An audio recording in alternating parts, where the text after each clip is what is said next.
Bye, baby!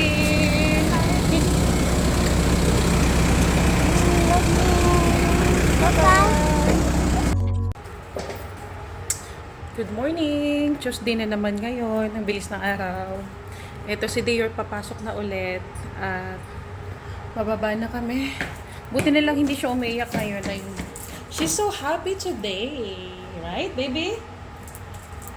Yes. So, ayun. Time check. Ano na? 6:15 ng umaga. Usually kasi yung bus niya 6:20 dumarating. Kaya, sakto lang yung oras namin. Nandito na kami sa lift. Buti na lang okay na siya ngayon. Kasi nga kagabi na naman yung nagre-review kami. Exam kasi nila today. Grabe, iyak na naman siya ng iyak.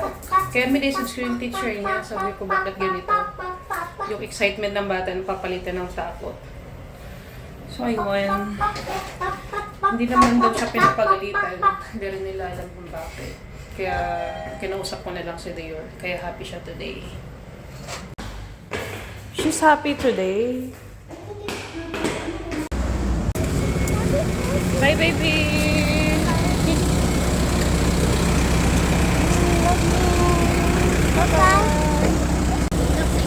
Bye, baby! Enjoy your school!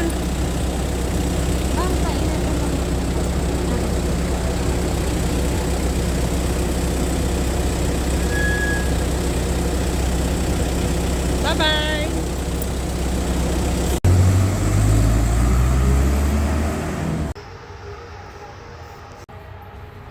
So, ayun na, naihatid ko na si Dior. Buti na lang masaya siya ngayon kasi nga kinausap ko siya kagabi. Sabi kasi ng teacher niya na okay naman daw si Dior sa school. Nag-recite nga daw yan eh. Alam nga daw niya yung mga ano nila. Kaya di daw niya alam bakit umiyak dito pag umuwi sa bahay. Siguro baka dahil daw dun sa assistant teacher. Yung mukha, baka feeling niya napapagalitan siya. Kaya, ayun, kinausap ko. Happy naman na siya. So, ito na. Pabalik na ako dito. Si AL naman na yung papaliguan ko. Napaligo ko pa sa AL kasi ngayon kamay niya hindi pa okay. Ate, teka ba't na? Pastor, what are you doing pa? Are you studying? Yeah, exam kasi nila today. Kaya nag-aaral pa rin siya. Charot, nagpapanggap lang yan eh. Right? We're just pretending. Panising nga. Ulo! Ulo!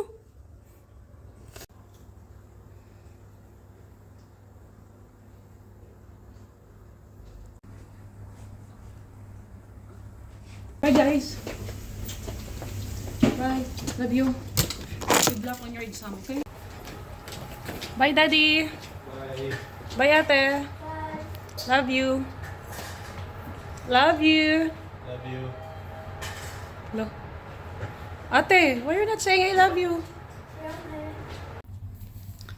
So, andun na, pumasok na silang lahat at matutulog na ulit ako.